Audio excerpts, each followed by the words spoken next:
y el que oye. Así que estamos ya bienaventurados solamente con estar estudiando este libro. Estamos estudiando, hermanos, la iglesia de Tiatira. Y hemos visto que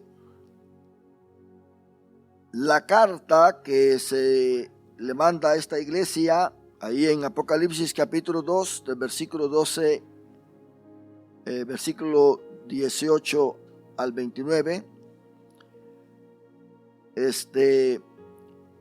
también tiene su paralelo, que es la parábola de la mujer que escondió levadura en 3 medidas de harina. Noten bien que se habla de mujer en esta iglesia, que es Jezabel, y Jesús también contó esta parábola, dijo esta parábola de esta mujer que trajo una falsa doctrina a la iglesia. Dice que escondió esta levadura en las 3 medidas de harina, que realmente nos habla de la comunión entre nosotros, la iglesia, con Cristo Jesús. Recordemos que Jesús oró y dijo: Padre, que ellos sean uno. Y esto no le gusta al diablo, que nosotros seamos uno. Si quiere meter por allí cizaña, quiere meter espíritu de desobediencia, quiere meter espíritu de desviación, de irresponsabilidad, de yo no estoy contigo, que no hago caso, que eso a mí no me incumbe. Entonces, eso es lo que el enemigo quiere. Jezabel. Y esta noche vamos a estudiar a Jezabel y se va a dar cuenta quién es Jezabel. Usted ha leído quizá la historia ahí en Segunda Reyes, donde realmente aparece esta mujer, una mujer que es, podemos decir, totalmente diabólica. Ella no era judía.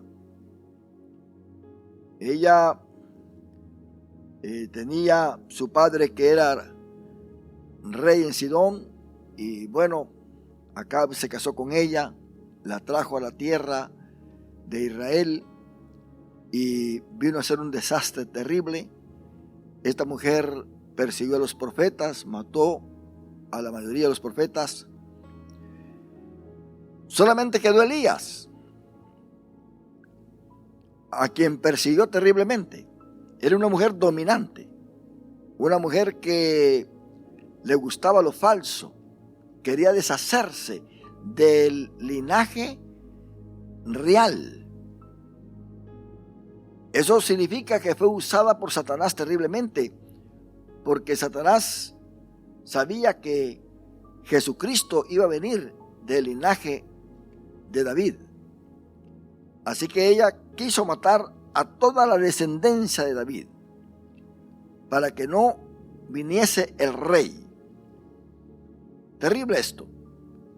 Así que vamos a estar estudiando a Jezabel, y eso precisamente lo que nosotros tenemos acá en la iglesia de Tiatira, que es una iglesia que está progresando en lo que empezó en la iglesia de Pérgamo.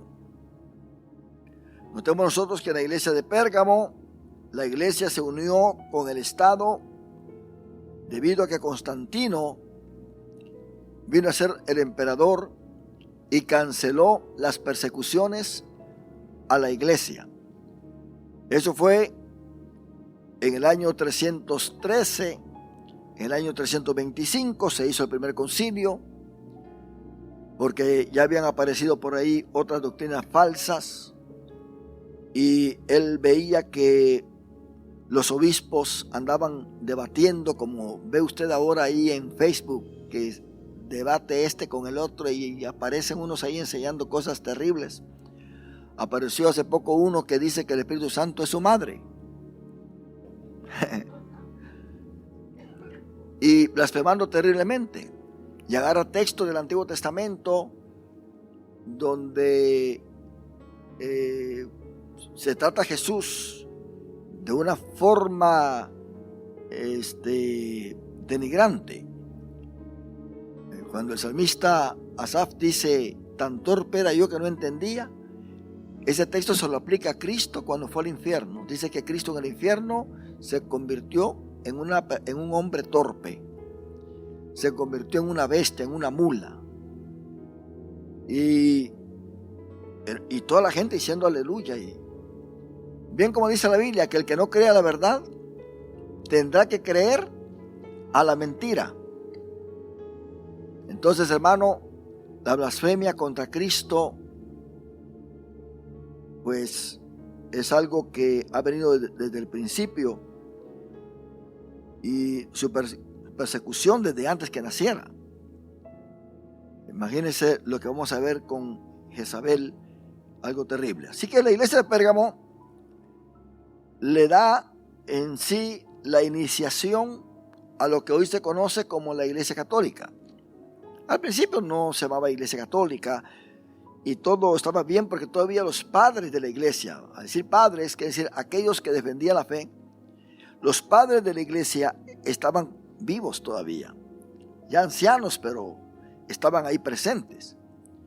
Cuando ellos murieron y ya Constantino mezcló la iglesia con el Estado y ya no hubo disciplina, y ahora la iglesia toma un imperio tremendo que se viste del poder político de Roma, porque Constantino estaba en Roma, pero se fue a Estambul. Esta ciudad antes se llamaba Constantinopla. De ahí, debido a que Roma estaba en la mayor parte de las naciones, de ahí Constantino estaba rigiendo con ese régimen que él tenía, y dejó Roma, y el obispo se aprovechó, el obispo de ese entonces, y bueno, agarró el imperio, se vistió de política, de religión, y por esa razón la iglesia perseguida en los primeros 300 años, a partir del siglo IV, viene a ser una iglesia imperial. Tan imperial que es la iglesia que mata, que quema, que persigue. Persigue a los judíos, persigue a todo aquel que no quiere someterse a sus dogmas. Nosotros aprendimos que todo esto pues empezó con Pérgamo. Por ejemplo, yo les dije a ustedes que en el año 375 empezó la adoración a santos y a ángeles.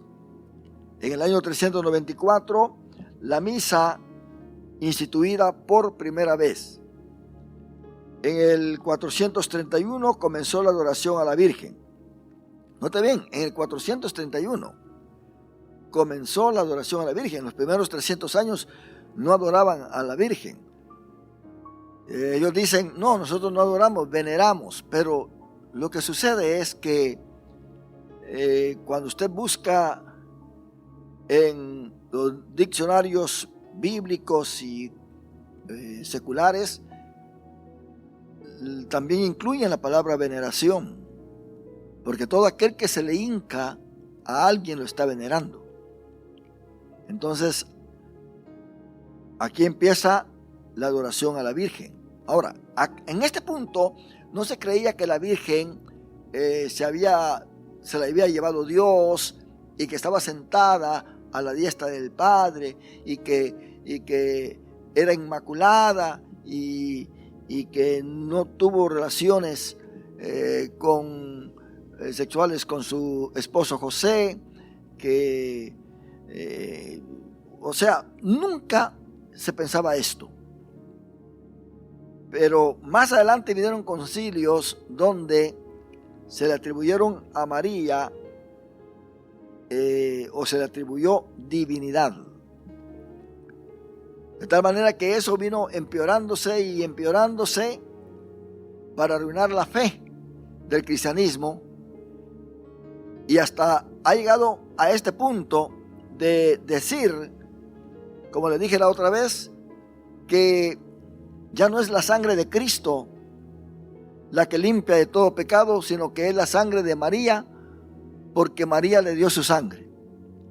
Que la carne de Cristo es la carne de María.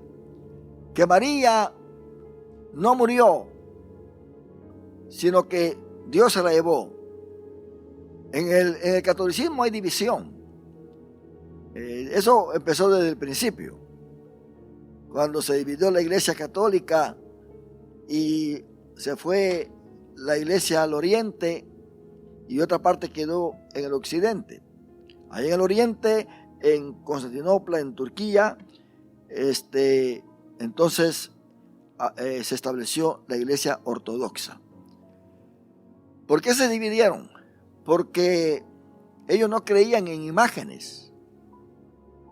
Ellos no creían en la transubstanciación.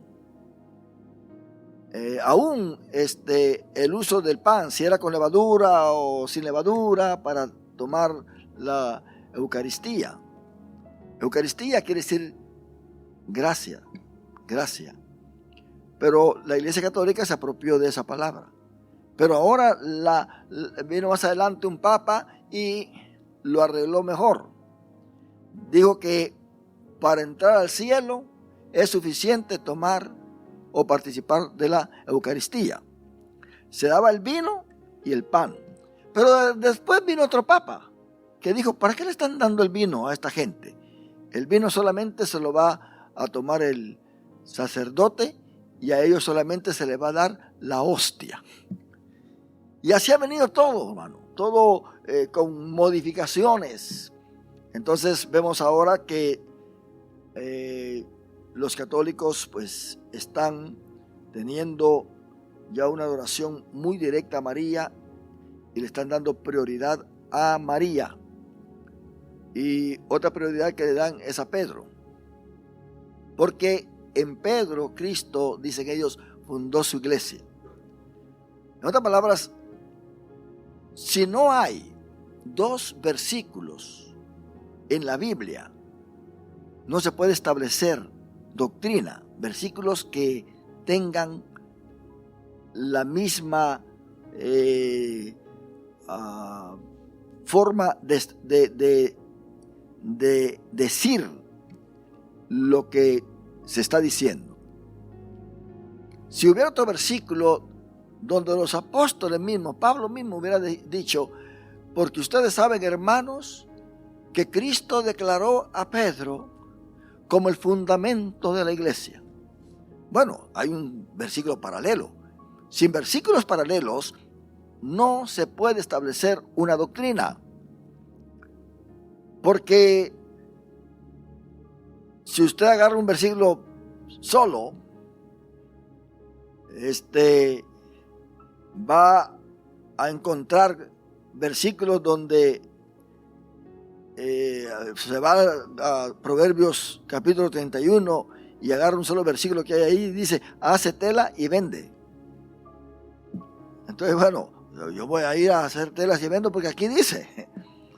No se puede a tomar un versículo. Y Judas fue y se ahorcó. Haz tú lo mismo. No se puede tomar eso, ¿verdad? Un versículo aislado. Tiene que haber versículos paralelos. Mientras más versículos hay, mejor todavía, porque se fundamenta mejor la doctrina. Pero los versículos sobresalientes en la Biblia es que Cristo es la roca. Dice Pablo que Cristo es el fundamento. Él es la piedra angular. No solamente el fundamento, sino la piedra angular. Usted que fue allá a Egipto y vio las pirámides, se da cuenta que allá arriba, pues, para poner lo último de esa pirámide, pues, esa es la piedra angular en esa pirámide.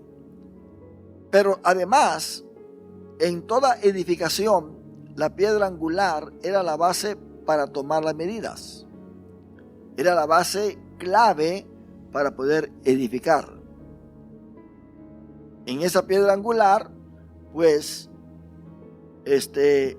nadie tropieza, ¿verdad? Pero sí en la piedra que es Cristo, el fundamento, ahí sí, aquellos que no creen tropiezan. Entonces, hermano, tenemos nosotros que entender que lo que nosotros creemos es lo que está en la Biblia, lo que viene de la iglesia primitiva. La forma de adoración de la iglesia es la que nosotros tenemos. Aquí no hay ningún ídolo, aquí no hay ninguna imagen, solamente estamos nosotros, pero no nos adoramos unos a los otros. Somos imagen de Dios, ¿verdad que sí? Entonces nosotros tenemos que entender esto, que hay corrupción ahora. Vino el purgatorio, apareció un papa diciendo que la persona al morir, si fue mala, todavía puede ser salva, porque no se va directo al infierno. Hay un lugar intermedio, una sala de espera, que es el purgatorio, y que para que esa persona sea salva,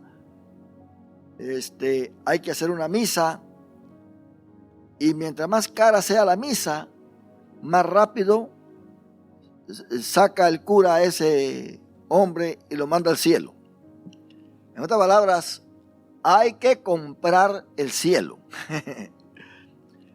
Cuando esto llegó en el año 1517, Martín Lutero se rebeló en contra de la iglesia, porque empezaron a vender lo que se llaman las indulgencias, de hacer pues todo esto de salvar a los familiares. Y Martín Lutero entonces escribió 95 tesis en contra de la doctrina de la Iglesia Católica, y fue por eso que empezó entonces lo que los católicos le llaman los evangélicos. En la Biblia nunca está la palabra católico, ni catolicismo, ni nada de eso, está evangelio.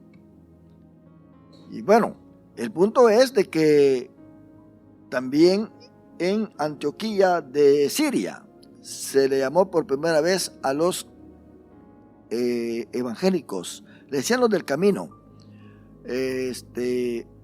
cristianos, allí en Antioquía de Siria. Entonces, a partir de ese entonces, vino el cristianismo haciéndose popular, y ahora dicen los católicos que ellos son los verdaderos cristianos, porque están fundados en Pedro. Y han declarado a la iglesia católica la iglesia madre. Quiere decir que no es solamente, todo es madre para ellos usted. Uno por ahí, el Espíritu Santo es madre, la iglesia es madre, María es la madre de todos ellos. O sea, una locura terrible, completamente terrible. Y ahí vemos nosotros entonces a los católicos llamándose cristianos, pero con una adoración que ha sido en sí una adopción de la mitología griega, porque ahí vemos nosotros que solamente le cambian los nombres. Es asunto de cambiar el nombre nada más, porque la adoración no es la adoración que Dios exige o pide, sino que ellos tienen una adoración de acuerdo a la mitología griega. Así es lo que nació en Babilonia, todo eso, de esa manera. Aún viene la adoración a Dionisio, que iban y adoraban bailando. A Dionisio se le adoraba bailando. Así que ahora pues hay iglesias que están bailando. ¿Usted cree que esa adoración es a Jesús? No, esa adoración es a Dionisio. Están bailando los ingratos ahí. Sí, y con música cristiana. Y un baile como que si va pasando un impío por ahí, entra también y se pone a bailar. Porque la iglesia se ha convertido en una adoración pagana. Por esa razón, hermanos, démosle gracias a Dios que nosotros no hemos caído en esas trampas. En el año 500 los sacerdotes comienzan a vestirse con sotana, al estilo de los sacerdotes del culto babilónico. Así como se vestían los sacerdotes del culto babilónico, usted se va a dar cuenta que hay algunas imágenes grabadas en piedra y en paredes, en Babilonia, en Siria, en todos esos lugares. Y hay sacerdotes que están vestidos con sotana, pero que tienen una mitra que tiene es como que usted agarrara un pescado grande y de alguna manera pues se pusiera la boca del pescado acá, pero no así, sino así. Y cuando usted lo ve de lado, pues ve la cola del pescado que está atrás de ese sacerdote babilónico. Entonces, esa forma de vestirse lo tomó la Iglesia Católica. Ahora usted ve al Papa con la mitra, que si lo ve así, pues se ve bonita la mitra, pero cuando lo ve de allá, son dos cuernos en sí prácticamente, porque Nimrod así es representado, con cuernos. Usted sabe, los indios apaches y todo eso, el gran jefe, ¿verdad? Ellos tenían sus plumas, pero también tenían cuernos. Pero el Papa no lo tiene así, lo tiene así para que disfrazar un poquito, ¿verdad? Pero nosotros sabemos de dónde viene todo esto. En el año 526 se inicia la extrema unción. Hay que ungir a la persona antes de que se muera para que se vaya al cielo. En el año 593 se introduce el dogma del purgatorio. En el 593, imagínese usted. Y este dogma del purgatorio, más adelante vino un papa y lo quitó. Dijo, eso es una tontera. ¿Se va al cielo o se va al infierno de una vez? Pero vino después otro papa. Hermano, entre ellos mismos se están agarrando. Y lo trajo de regreso. Destituyó esa creencia. Ahora lo están predicando otra vez. Ahora el purgatorio está siendo muy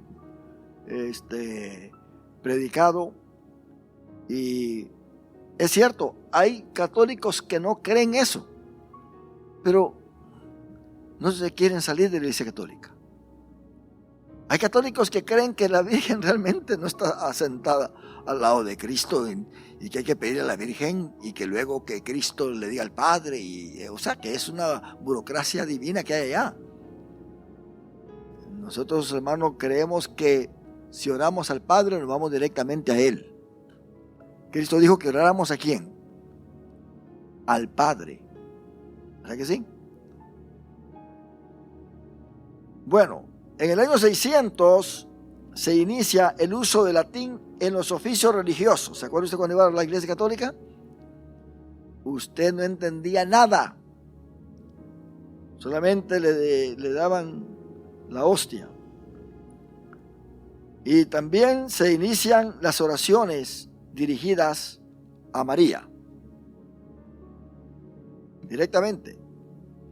Entonces, hermano, la Iglesia Católica empezó a existir 4 siglos después de la Iglesia Evangélica Pentecostés, que nació el día de Pentecostés. Entonces, realmente ellos dicen que nosotros somos los hermanos separados. Que si hay Biblia, porque la Biblia ellos hicieron la Biblia. ¿Cómo ellos hicieron la Biblia? Si en los primeros 300 años, hermanos, ya los padres de la iglesia citaban la Biblia.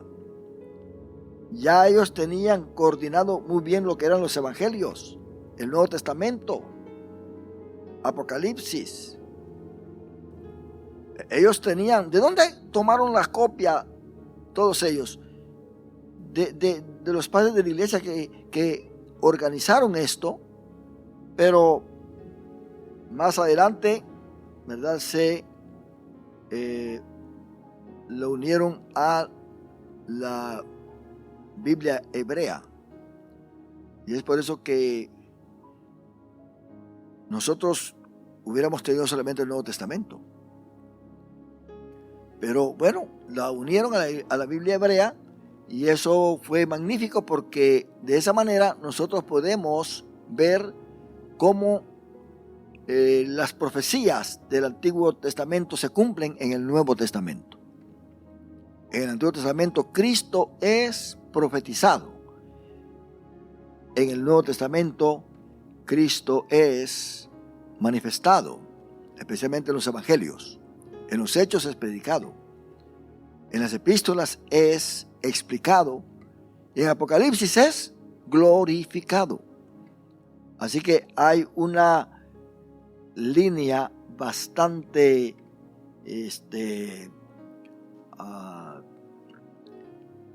dignificada en lo que respecta a las profecías con respecto a Cristo Jesús.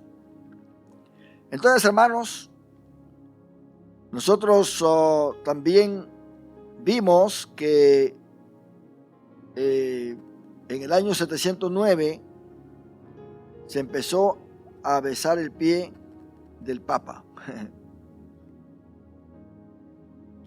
Pero en el año 607, Bonifacio III, a él por primera vez se le da al obispo de Roma el nombre de Papa. Fue en el año 607, por primera vez se le da a Bonifacio III el nombre de Papa. En el año 786, adoración de imágenes y reliquias. Si los católicos en verdad supieran esto, ellos dieran la media vuelta y regresan a la Biblia. Porque nada de esto encuentran en la Biblia, nada. Pero como son astutos, vino un papa y dijo: la tradición es o tiene el mismo valor autoritativo de la Biblia. Lo que la tradición dice a través de la Iglesia Madre y a través de la infalibilidad del Papa, eso viene de Dios. Y como el Papa está en sí tomando el lugar de Pedro, quiere decir que también la iglesia está fundada en él, ¿verdad? El Papa puede venir y decir a cada católico que hagan esto, y los católicos lo tienen que hacer, porque la tradición es igual a la Biblia. ¿Se da cuenta qué peligro? Esa es la enseñanza de hombres. En el año 850 comienza el uso de agua bendita, usted. Y ahora, pues, gracias a Dios que ya se quitó eso, porque estaban apareciendo predicadores, ¿verdad? Que estaba todo enfrente y venía y echaba agua. Así, tiraban agua a usted. No, y eso no es nada. Había uno que yo vi que agarró una manguera de agua. Agarró una manguera de agua, mire, y yo veo que está una muchacha así alabando al Señor y que le tira el chorro de agua y que la avienta por allá a la pobre usted. Y luego llega y empieza a echarle en la cara, ya la estaba ahogando, porque tanta agua que le estaba echando en la cara a usted. Y todos ahí tratando de irse a mojar para recibir la bendición, usted. Que eso es peligroso. Eso ya es pura, como por allá mi tío tenía una expresión que decía, eso ya son diabluras, decía.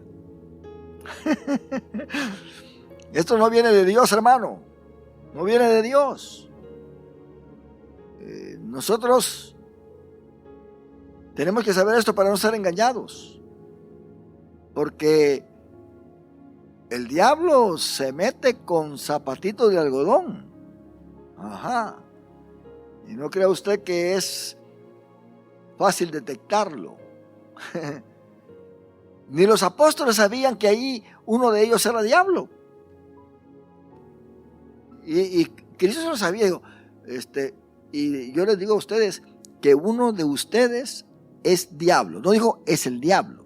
Dijo es diablo. Diabolos en el griego. Uno que se opone. Uno que no está de acuerdo. Gracias a Dios que aquí no hay ningún diabolos. Todos estamos de acuerdo acá, ¿verdad que sí? Si uno no está de acuerdo es un diabolos. Es diablo. Eso es lo que quiere decir uno que no está de acuerdo. Por eso digo, de cierto digo que uno de vosotros es diablo. Uno de vosotros me va a entregar, pero no lo dijo. Ni lo señaló tampoco. ¿Quién era ese? ¿Cómo se llamaba? Judas. Qué tremendo, ¿verdad? Ahora, en el 995, la canonización de los muertos para devoción y adoración. Imagínese usted. Ahora están adorando a los santos, según ellos santos, ¿verdad? Porque hicieron algún milagro. Todo aquel que hace un milagro, el católico que hace un milagro, hay que, ¿cómo se dice esta palabra? Pues, canonizarlo. Por eso dice que hay canonización de los muertos para devoción y adoración. En el año 998, ayuno los viernes y en Cuaresma. Mire qué tremendo. En Cuaresma. No se puede comer carne roja, sí es verdad. Solamente pescado. Y hay unos cristianos que así lo que celebran. No estamos en Cuaresma, usted no comamos carne roja usted porque tiene que ser solamente pescado. Y le enseñaban a uno a no bañarse. Imagínese usted. Dice, no te bañes, le decían a uno. No te bañes porque te vas a convertir en pescado. Oye usted, como uno se va... Y uno creía eso. No vayas a pelear porque vas a ser un judío. O sea, le enseñaban a uno a odiar a los judíos. Este es judío. Ella es judía, ten cuidado. Qué terrible usted. No. En el año 1079 se establece el celibato para los sacerdotes. Dice de Pablo, y prohibirán casarse. ¿Se da cuenta? Bueno, ahí está. Vino entonces ahí, vinieron los conventos. Y como no se casan, algunos no tienen el don de continencia, pues ni modo, entre ellos mismos se suplen sus necesidades.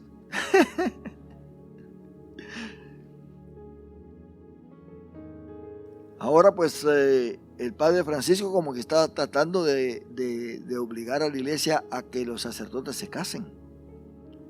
Porque hay unos que realmente sí se quieren casar, pero no les permite la iglesia. Por eso un padre por ahí, muy joven él, que apareció en las noticias, ¿verdad? Hace de algún tiempo, fue en Miami, ¿cómo se llamaba? Alberto. el padre Alberto se enamoró de una muchacha. ¿Y de dónde era? Era de Guatemala, parece. Era de Guatemala, sí. Una muchacha guatemalteca se le apareció por ahí y le presentó el quetzal. El símbolo, ¿verdad?, nacional de Guatemala. Y se enamoró. Y entonces, ¿ahora qué hacía? Se tenía que casar, y para casarse la iglesia no se lo permitió, y se salió de allí y se fue con los ¿qué? Episcopales. Ahí se quedó. Ahora no sé si es epi, ¿verdad? Pero el asunto es de que casi ya no se ha oído de él. No sé si ya se murió. Bueno, en el año 1184 vino la Inquisición, matanza de cristianos evangélicos que no aceptaban tales prácticas antibíblicas y paganas ni el señorío del Papa, sino el de Jesucristo. ¿Cuántos evangélicos murieron? ¿Cuántos judíos murieron en ese tiempo? Los quemaban vivos. A los que tradujeron la Biblia del hebreo al idioma, ¿verdad?, madre de esa nación donde vivían, ellos fueron quemados completamente. Así que la Iglesia Católica no quería que la gente tuviera la Biblia. Odiaba que la gente tuviese la Biblia. No quería nada de eso. Por eso ahora nosotros que tenemos la Reina Valera, ellos odian esa Biblia. Porque esa Biblia viene, como les dije la otra vez, del texto recibido del siglo II. Y las versiones nuevas que están apareciendo ahora vienen de el Códice Vaticano y el Sinaítico, que son del siglo IV. Y lo que ellos contienen en el siglo IV todavía estaba bien todo. Si usted comparaba el texto recibido con el del Vaticano, libro por libro, o sea, capítulo por capítulo y versículo por versículo, usted veía que todo estaba bien. Pero ya del siglo V en adelante, ya todo era un enredo. Si venía por acá el capítulo tal y lo que pasaba antes, ya no se puede comparar ahora. Si ahora alguien lleva el texto recibido al Vaticano y agarra el códice B, que le llaman, que es el Códice Vaticano, los textos no están en la misma posición. Hay textos borrados, palabras cambiadas, textos completamente cambiados. En otras palabras, no se pervirtieron esos códices. Eso fue en el siglo V. Entonces, en el siglo V también, los cristianos de Siria tomaron el texto recibido, que hasta el día de hoy está intacto, no está corrupto, no lo pueden ya cambiar porque es un texto que apareció en las traducciones en Siria, en Egipto, en muchos otros lugares del Oriente, y de esa manera, pues, ¿quién va a cambiar ese texto? Entonces vemos nosotros que ese texto fue tomado y en el siglo V ellos lo tradujeron al arameo. Y esa copia que hicieron de esa traducción le llaman la Peshita, así, la Peshita. Entonces la venden. Usted quiere comprar, ahora ya la tradujeron ya al español. Pero ¿qué está pasando con la Iglesia Católica? Está diciendo, ¿se dan cuenta? El Códice Vaticano y el Códice Sinaítico son más antiguos que el texto recibido, porque el texto recibido, que es la Peshitta, es del siglo V y nuestros códices son del siglo IV, engañando a la gente. Pero ellos nos dicen que este códice recibido, o sea, el texto recibido, es del siglo II, sino que ellos no se van directamente al códice original, sino que a la Peshitta, que fue hecha en el arameo. Por esa razón los católicos dicen, no, la Reina Valera viene del siglo V y nuestras Biblias vienen del Códice Vaticano y el Sinaítico, que es del siglo IV. Puro engaño. En otras palabras, la Iglesia Católica es puro engaño. Engaño.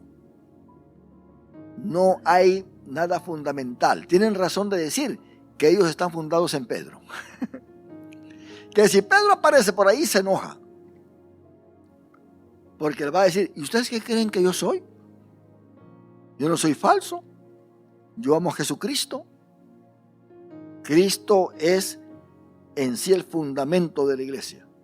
Y Pedro elogió y exaltó a Cristo como el fundamento de la iglesia. Él es la piedra principal. Bueno, esto es solamente un poquito de todo lo que ha pasado. En el año 2000, en el año 1220, no, el año 1215, vino la transubstanciación, cambio de la sustancia del pan y del vino en la del cuerpo y la sangre de Jesucristo, literalmente. Quiere decir que cuando alguien agarra la hostia, en ese momento, ese pan se transforma literalmente en el cuerpo de Cristo. De tal manera que se comen el cuerpo. Los han vuelto caníbales. Qué tremendo, ¿verdad? Es algo terrible eso, hermano. En el año 1229 la Biblia es prohibida a los feligreses. En el año 1439 la copa es prohibida a los feligreses en la comunión. Así que si usted fue católico y no le dieron la copa, usted tiene que entender que lo prohibieron en el año 1439. No hubo ya vino para ellos y les gustaba el vino, lo hacían sabroso, dicen. En el año 1439, enseñanza del purgatorio establecida. También los sacramentos, bautismo de infantes, confirmación, confirmar la fe en la fe católica y supuestamente recibir el Espíritu Santo. Eucaristía, la herejía de la misa, penitencias, pena o castigo que impone el confesor al penitente, extrema unción, liturgia para los moribundos, matrimonio para los feligreses, lo prohíben para los sacerdotes. 1508, el Ave María aprobada. Si usted usó el Ave María, se recuerda, usted tiene que saber que lo aprobaron en 1508. Pero qué bueno que Dios se lo quitó. ¿Ah que sí? 1534, fundada la Orden de los Jesuitas. 1545, se le concede a las tradiciones de la Iglesia igual autoridad con la Biblia. Nótalo bien, en 1545, hasta entonces apareció que la tradición de la Iglesia es igual a la autoridad de la Biblia. En 1545, ¿usted sabe que cuando Martín Lutero se rebeló contra la Iglesia, el asunto se empeoró? Hacían concilios y para aprobar esto, para en sí agarrar al pueblo y no dejar que se fueran con Martín Lutero. Terrible eso. En 1546, los libros apócrifos añadidos a la Biblia. Apócrifos quiere decir escondidos, aquellos que no son considerados como inspirados por el Espíritu Santo. porque no les hallaron correlación con los demás libros de la Biblia. Y fueron escritos en el periodo de 400 años que hay entre Malaquías y Mateo. Ahora, estos libros apócrifos no son del Nuevo Testamento, son desde antes de la venida de Cristo. ¿Y quiénes fueron los que rechazaron estos libros apócrifos? Los judíos que compusieron el canon de la Biblia hebrea. Ellos fueron. Los judíos por eso no tienen estos libros en su Biblia hebrea, pero la Iglesia Católica lo agregó en la Biblia que ellos tienen ahora, en ese año 1546. Y ahí está pues Tobías, el libro de la sabiduría, Judith, los Macabeos. O sea, de esos libros apócrifos los más importantes son los primero y segundo de Macabeos, porque cuenta la historia de lo que profetizó Daniel. Daniel profetizó que iban a venir, ¿verdad?, los medos persas. Profetizó la batalla que iba a tener Alejandro Magno contra los medos persas. Ahí está todo que, ¿verdad?, se necesita irse con mucho cuidado para interpretar todo esto. En 1854 la Inmaculada Concepción de María. En 1870 la infalibilidad del Papa declarada. Nótalo bien que fue hasta 1870 que la infalibilidad del Papa fue declarada. Antes no había todo eso. No había nada de eso. ¿Quién le iba a besar la mano al Papa antes? Nadie. Entonces en 1950 vino la ascensión de María. María vivió con Juan, el último apóstol de los 12 que muere, escribe Apocalipsis, Juan el teólogo, apóstol de Jesús, en Éfeso. Y ahí murió. Y tradicionalmente ahí está la tumba. Entonces la gente va a ver la tumba de María. Antes de 1950, todos creían que María estaba ahí. Ahora van los peregrinos a visitar la tumba de María. María ya no está ahí. Dios se la llevó y la tiene sentada allá, a la diestra. Qué terrible eso. Entonces, hermano, es peligroso. Ahora, ¿quién estaba haciendo todas estas cosas? Jezabel. Jezabel estaba metiendo todas estas doctrinas. Y hasta el día de hoy sigue metiendo todas estas doctrinas. Qué terrible esto. Jezabel realmente fue una mujer mala. Y aquí nosotros tenemos a Jezabel que engaña la iglesia de Tiatira. O sea, es una iglesia local, pero la iglesia de Tiatira, todo esto que les dije, todo cubre desde el año 500, desde el que empieza el establecimiento papal, desde que yo creo que empezó con Gregorio I, fue el primer papa en sí, y hasta el 1500, donde vinieron todas las otras enseñanzas y tradiciones que no trajeron una vida espiritual a la iglesia. La iglesia, hermanos, realmente se condenó ella misma. Ahora, ¿qué es lo que significa el nombre Tiatira? Significa sacrificio incansable de víctimas. Sacrificio incansable de víctimas. Así que es en sí la historia que cubre desde el año 500 hasta el 1500. ¿Quién era la que perseguía a los profetas en el tiempo de los reyes de Israel? Jezabel. El nombre Jezabel significa sin cohabitación. Quiere decir que dando la idea de ser un espíritu que se mueve de un lugar a otro, de una generación a otra. Esto es peligroso porque de una generación a otra. Ahora, las características de Jezabel, o bien sea la manifestación de espíritu de Jezabel, en una persona se puede identificar en los siguientes aspectos. Quiere decir, el espíritu de Jezabel se le puede meter a cualquiera en una iglesia. A cualquier persona que puede formar un grupo y destruir la iglesia. Eso es peligroso. El espíritu de Jezabel es un espíritu que se enmascara, se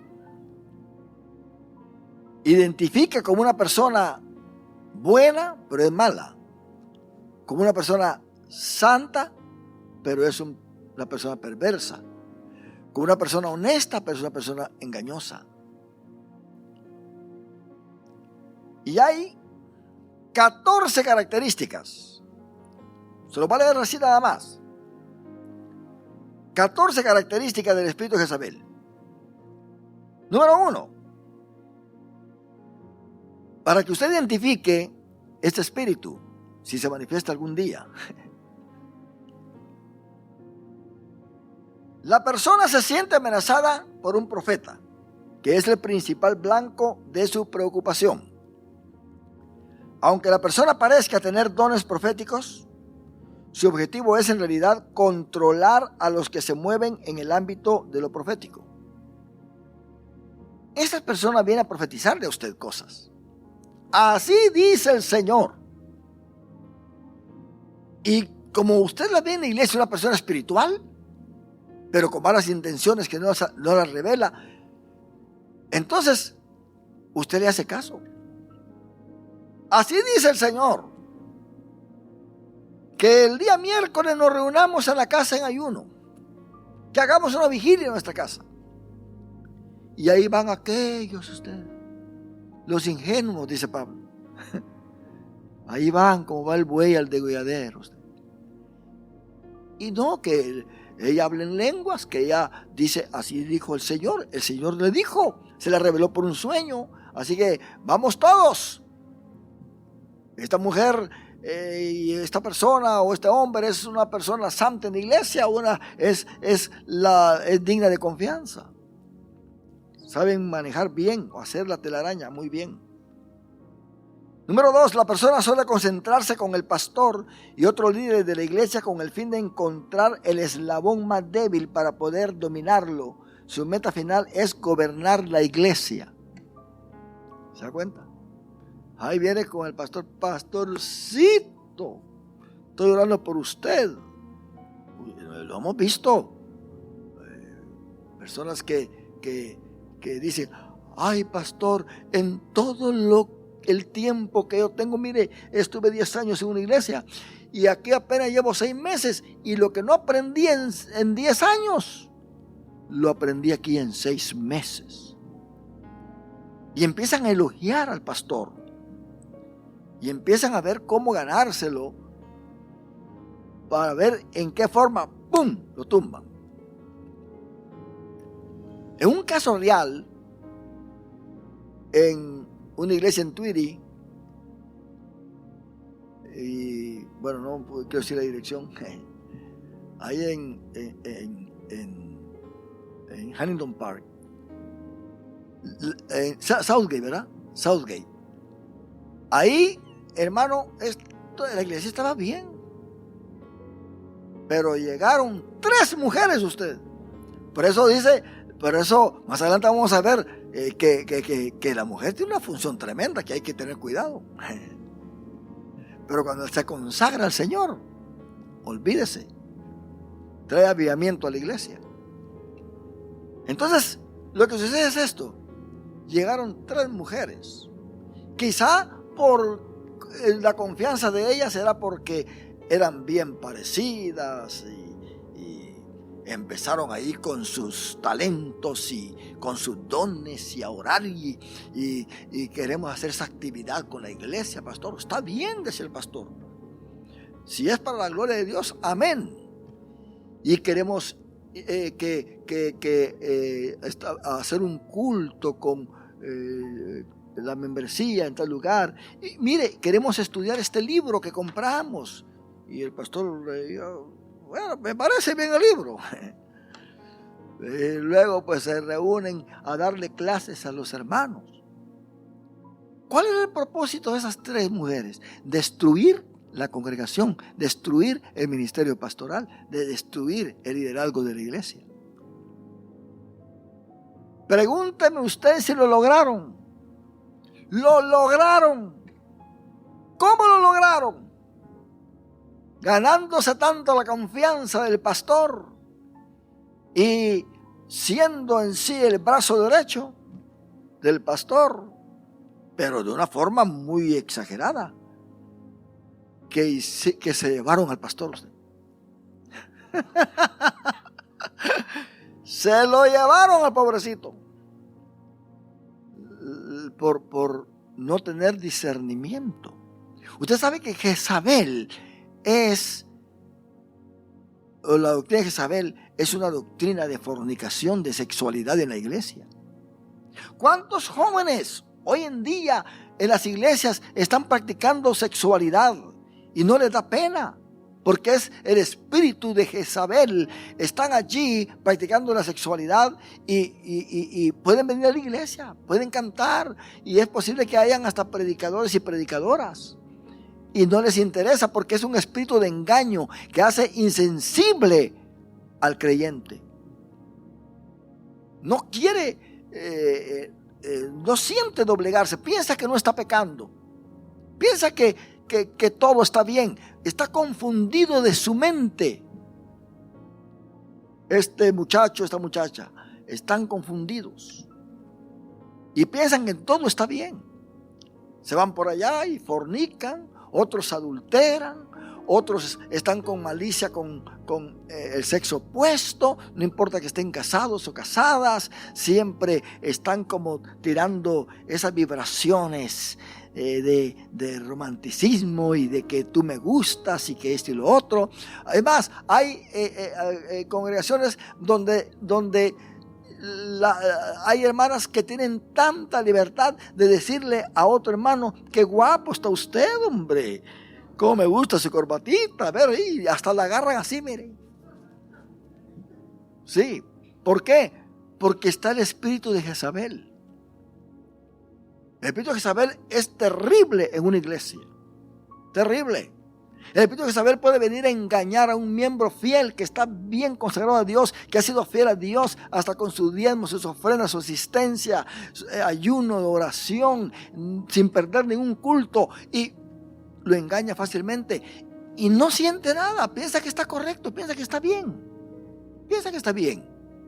Es el problema del espíritu de Jezabel, que adormece a aquel que cae en sus garras y no le importa nada. Yo he conocido jóvenes, bueno, en ese tiempo yo no era pastor, pero sí era líder de jóvenes que llegaban a la iglesia y recibían el Espíritu Santo en cada culto, pero llegaban endrogados, llegaban enmarihuanados. En otras palabras, practicaban el tomar drogas. Y llegaban predicadores que predicaban la palabra fuerte de santidad, de santificación, y ellos sentían la gloria de Dios y salían y a tomar otra vez la droga. No había en sí una convicción, porque el espíritu de Jezabel quita todo eso del corazón del cristiano. ¿Cuántos predicadores ahora mismo están en el altar predicando y están en adulterio? ¿Cuántos líderes en la iglesia hay ahora mismo que están fornicando? Hay personas que están en hechicerías porque ese es el espíritu de Jezabel. Están yendo a que le lean la mano. Y escuchan mensajes de exhortación bíblicamente y no les importa. Ellos son felices. No les cala, como dicen. No hay una forma de que ellos puedan asimilar la exhortación divina porque están completamente adormecidos por Satanás. Han sido anestesiados por Jezabel. Jezabel es una mujer que engaña a aquellos que no tienen discernimiento de espíritu.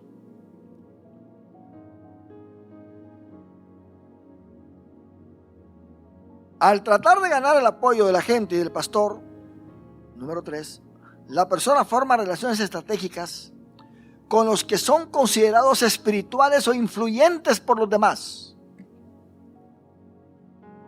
Entonces, esta Jezabel se acerca a los espirituales de la iglesia y hace preguntas y pone ideas. Por eso usted tiene que tener mucho cuidado de que venga alguien. Hermano, yo pienso que realmente hay que cambiar al pastor. Yo pienso que esto no está muy bien. Yo pienso usted que ahí hay mentira en esa iglesia usted. Ahí como que alguien se está robando el dinerito usted. Y no tenga tanta confianza. Entonces, ¿qué le pasa? El espíritu de Jezabel está metiendo dudas. Está metiendo dudas y dudas y dudas. Porque no le gusta la honestidad. Quiere meter o infundir en las mentes para que no se sientan bien en la iglesia. Y poco a poco va destruyendo el fundamento. No es lo de arriba que se ve bonito, porque si empieza a destruir acá, todos se dan cuenta, pero es el fundamento con esas vibraciones.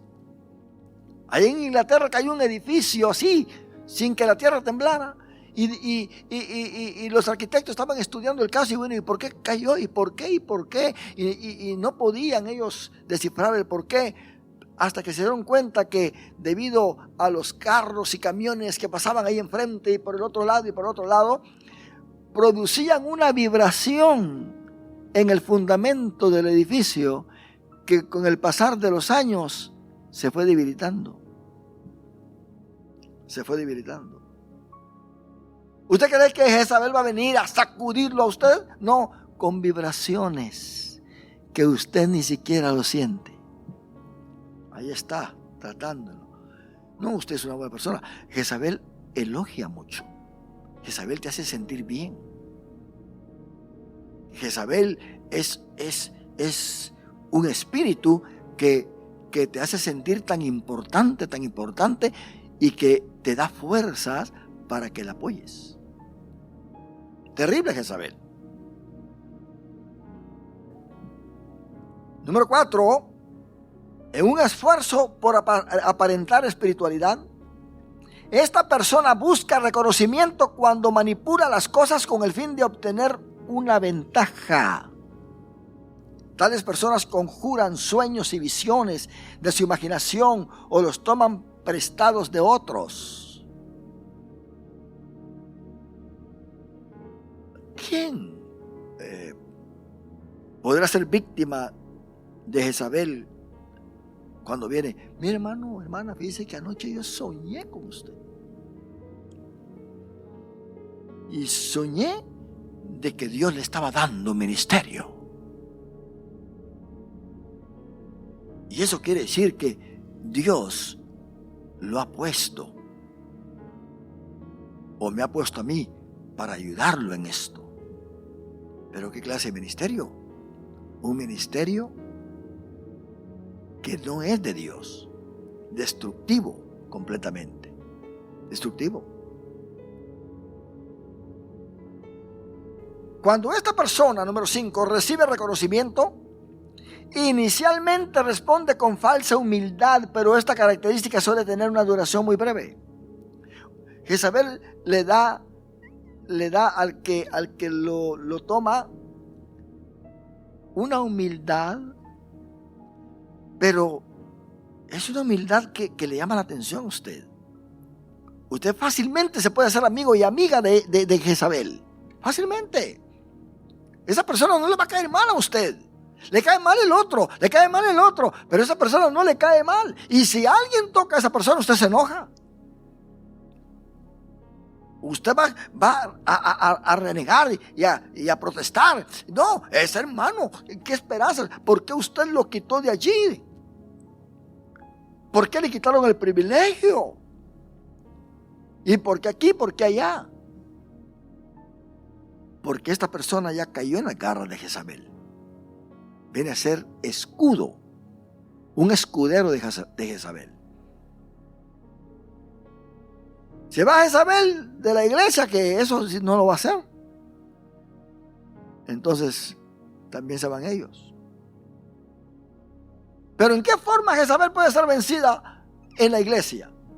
En la manera que Dios se lo dice a Tiatira. Tiene que ser una iglesia que lo que tiene de Dios, que lo retenga. Le dice Dios a la iglesia de Tiatira: lo que tenéis, retenedlo hasta que yo venga. No te dejes engañar por Jezabel. No te dejes engañar por Balaam, por los nicolaitas. No te dejes engañar por esa falsa doctrina. Porque tú vas a reinar conmigo. Te voy a dar autoridad sobre todas las naciones. ¿Qué clase de autoridad se anda buscando en la iglesia? Porque hay iglesias que inmediatamente se vuelve un pandemonio, que es un revolú. Porque todos andan buscando autoridad. Todos andan buscando poder. Todos andan queriendo dominar. ¿Por qué mejor no retenemos lo que Dios nos ha dado para que en aquel día, en el milenio, reinemos juntamente con Cristo Jesús? Porque realmente, hermano, el ministerio es de servir. Jezabel nunca se va a poner un delantal para cargarlo por siempre y con esa humildad aparente que va a tener, con un carisma terrible. Usted y yo tenemos que tener discernimiento de espíritu para, como dice Juan, probar los espíritus si son de Dios o no son de Dios. Vamos a quedarnos en el punto número 6. Cuando se la confronta, la persona se pone a la defensiva. Responde con falsa humildad, pero esta característica suele tener una duración muy breve también. Cuidado. Qué tremenda Jezabel, ¿verdad? Lea a Jezabel en Segunda Reyes. Note bien que Dios levantó, cuando se fue Elías y quedó Eliseo, Dios levantó a Jehú, lo puso como rey en Israel para matar a Jezabel, para matar a sus hijos. Imagínense que tuvo hijos que vinieron contra la descendencia de David. Y vamos a ver cómo realmente, y usted se va a dar cuenta cómo realmente esta mujer murió, porque Dios estaba enojada contra esta mujer. Bueno, vamos a quedarnos acá en el punto 6, porque esta iglesia Tiatira tiene mucho que enseñarnos a usted. Si usted quiere realmente ponerse bien la armadura del soldado, véngase los días viernes. Véngase, no tenga miedo. Ay, pero ¿qué tal si llega Jezabel? No importa, véngase de todas maneras. Que nosotros somos de Cristo Jesús. ¿Es así? ¿Cuánto decimos aleluya, mis hermanos?